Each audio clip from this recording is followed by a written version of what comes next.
Today, I want to talk about how to transform anger into passionate love. And welcome to those of you who subscribe to my blog. And if you received the blog post this morning in your email, perhaps you've already read it. But I want to take time to just walk through it with you because Gary and Gina took 7 steps that powerfully transformed their relationship. It began with Gina uh, feeling like her husband's destructive anger was wrecking their family, and she explained to me what happened, and it had always been kind of a problem, but recently, in an argument over how to deal with one of their children, Gary blew up and he put his fist through the wall. Prior to that, Gina had not really experienced him being physically violent toward her or toward their 3 children, but there were these repeated times of outbursts and yelling, name calling, that kind of thing. It happens in relationships. When we get triggered, we get upset. But now Gary had literally kind of crossed a line, and so Gina was really concerned about her own safety, the safety of her children.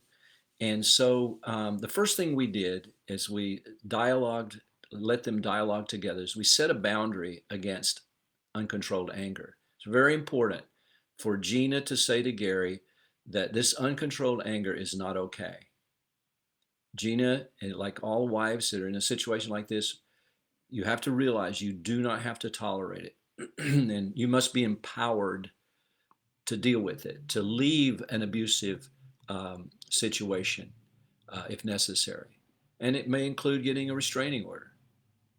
So there are cases of emotional abuse where the first step is for the victim to separate from the abusive partner and get professional help.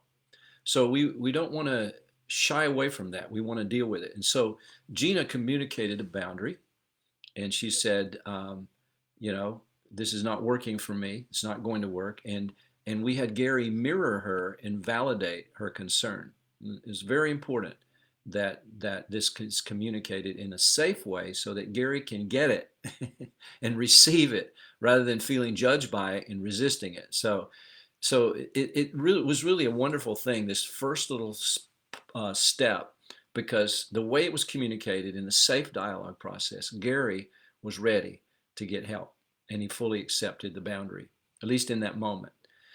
And so it actually turned out to be a wake-up call. This act of violence, I'm talking about putting his fist through the wall. It was a wake-up call, and so they were both eager to seek change in how they could work on this. The next step that they took is they made a commitment to what we call zero negativity. They signed the zero negativity pledge, and it's a pledge to stop all negative comments and criticisms and all uncontrolled expressions of anger. And it's something that I ask all couples to do, whether violent anger is an issue or not, because nothing can happen in a relationship unless it's safe. And it'll never be safe as long as there's a tiny bit of negativity that's allowed to be in the space between you as a couple. So, we often illustrate it like it's like taking a pristine glass of water and putting a couple of drops of sewage raw sewage into the glass. Nobody's going to drink it. Why? Because we don't know what toxins are there. And it's no longer safe to drink. In the same way, any kind of drop of criticism or unbridled anger, or even an eye roll or something, some kind of a negativity, when you put that in the space between you, when it leaks out there, drips in there, it's not safe for either partner to open up. So they made this commitment. Now, it wasn't perfect, but it was a commitment. Zero tolerance, zero negativity. It's a good start down the right path. The third thing that was important is for them to avoid assigning labels to each other. I hear it all the time. My partner is abusive. My husband is a narcissist. My wife has borderline personality disorder. Being, having narcissistic tendencies or being self-absorbed in a relationship where you're not empathetic, that happens to all of us. But that doesn't mean I'm a narcissist. narcissistic behavior, but not necessarily full-blown, bona fide, card-carrying narcissist. So, but the problem with labeling is that when you do that, it produces enough negative energy to keep a person personally bound in that role assigned to them. People live up to what we say about them. It's important to drop the labels. And here's another reason why. In this relationship, if you take one side and you see Gary's anger, and you get on Gina's side and you say, that's not right, and Gary's the bad spouse, we label him, and then Gina's the good spouse. But actually, Gary and Gina are just two partners doing the best they can to manage their anxiety. What do you mean? Well, when couples feel disconnected, the result is always anxiety. And the human mind can't handle anxiety for more than a few seconds. To cope with the anxiety we feel when we feel disconnected, it either turns it into anger and explodes outwardly, or it turns it into depression and we internalize it, and it becomes depression. So, to most people, they're not what we tend to label them. They're just trying to manage anxiety the best they can. And the key is to deal with the anxiety, to reconnect so the anxiety decreases. Then the anger is not a problem. Now, obviously, you have to have some coping skills in ways to get out of that place when you're triggered. And we'll talk about that. But in many cases, people are labeled, and they end up living up to that label rather than being free to actually explore different ways of managing anxiety. So the fourth step, we turn toward Gary, and the fourth step is you've got to listen to anger's cry for help. Now, as Gina mirrored Gary's angry feelings, she learned that anger is just a surface emotion, and it's covering much deeper emotions that he was experiencing. And so often, anger is not about what you say it's about. Anger is a way to protect yourself from being in touch with your more vulnerable feelings. In the blog, I drew a picture of an iceberg. And in the top of the iceberg, I labeled anger. So anger is the outward manifestation of the emotion, but it's used to cover deeper emotions under the surface that we may not be aware of. What are those emotions or things that are happening? Feeling abandoned, feeling rejected, feeling smothered or controlled, feeling disrespected, feeling invisible, feeling hurt. Those kinds of things underneath the surface are what are vented through anger. And underneath all of that, in the ocean, below the iceberg, is anxiety that results from disconnection. So go to the blog at chuckstarnes.com. You can Google it or search the blog. Search my website for How a Husband's Destructive Anger Was Transformed. Just type the title in, and you can read it if you haven't got it. So we learned through the dialogue process that Gary's big blow up was not really about the difference over child discipline. They were arguing over how to handle a child. It was really about Gary not feeling important in the process. And at the very core was Gary's hidden fear of losing his connection with Gina. Because as they dialogued and they got in touch with history, what's going on behind this in the past, with things coming up from the past. As a child, Gary experienced feelings of abandonment when he was growing up, and it brought these feelings, these wounds, unconsciously into his marriage. And so whenever he felt Gina withdrawing, his deep fear of abandonment was triggered, and then in its unconscious reaction, he would use anger to mask this feeling of abandonment. And so this would in turn cause Gina to do what? Move further away from Gary, and it doesn't make sense, does it? Now, if Gary wanted connection with Gina, why would he yell and punch the wall? Well, why do kids throw temper tantrums? They do it to get the attention of the parent that they fear won't be available to them when they need it most. And so all Gary was doing was an adult version of this kind of behavior. So the point is we need to listen for anger's cry for help. How does Gina do that? How does she begin to see, understand, and understand the emotion behind Gary's anger? Well, it was through the couple's dialogue, the imago dialogue, that Gina felt safe enough to listen and validate Gary. And it was in that safety that Gary got in touch with this fear of abandonment. So then the fifth step is to learn to stay present rather than retreating. Now,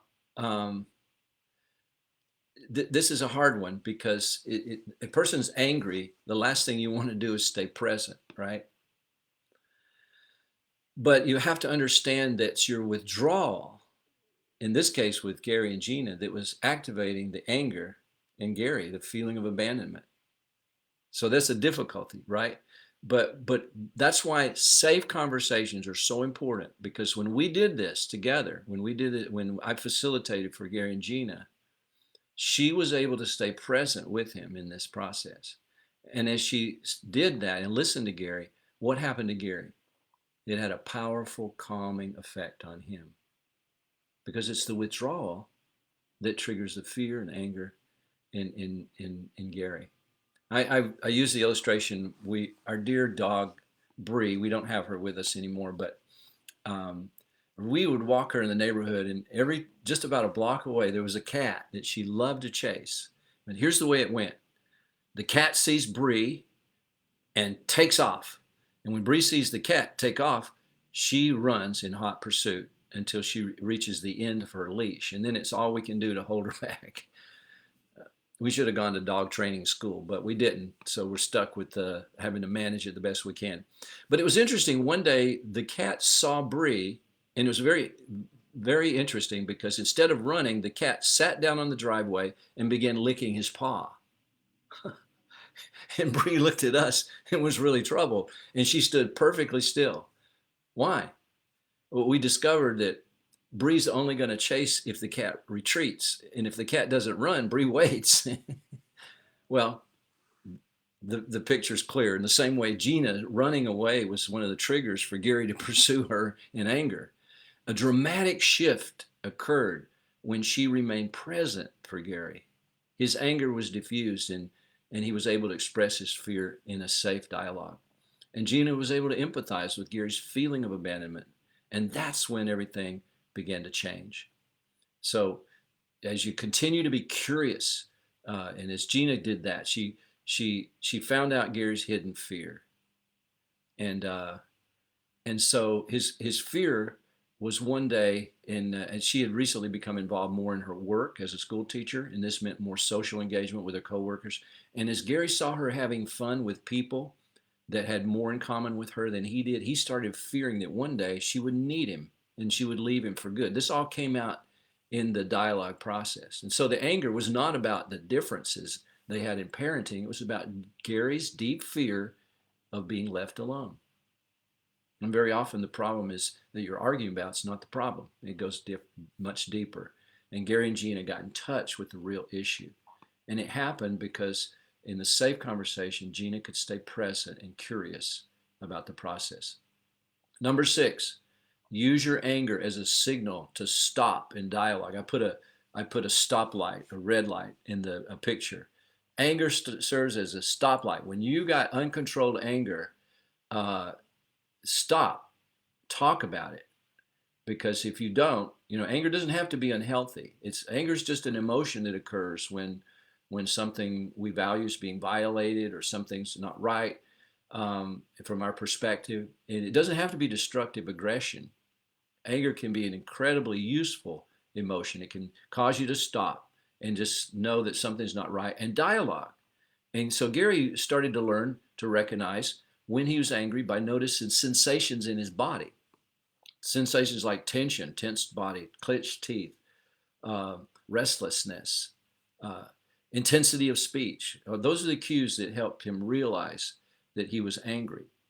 If we can recognize anger before it's expressed, it can be a signal to stop and use those safe conversation skills to talk about it. And if we heed anger's warning, it's possible to return to love and connection. But if we ignore its warning, our relationship suffers.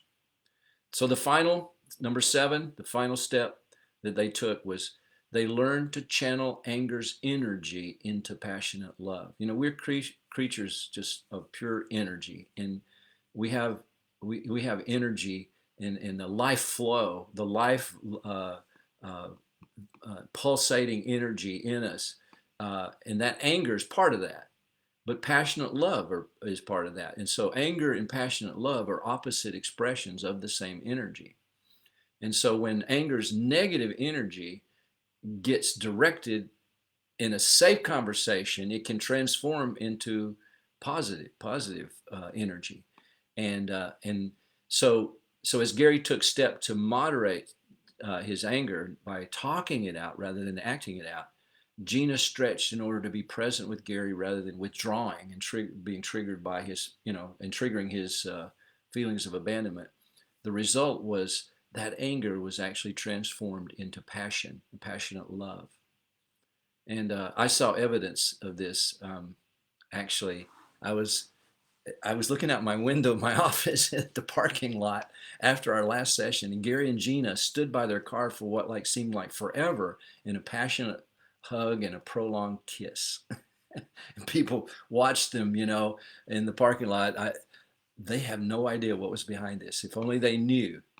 And then Gary and Gina, they had what they had just experienced. It was really powerful. They not only learned to deal with destructive anger, but all of their feelings of love and passion returned. And that's that. I believe that's possible with every couple. Now, it doesn't always happen. I'm not the it's not me. It's not me. It's they did the work and they were able to do it. Sometimes it doesn't happen, but I really honestly believe every couple can transform destructive anger into passionate love. So, hope that's encouraging to you. If you haven't already subscribed, go to my chuckstarnes.com, my website, and scroll down on the homepage and you can see where to subscribe to the weekly blog. I'd love to have you as a part of it, and we'll look forward to checking in with you next week.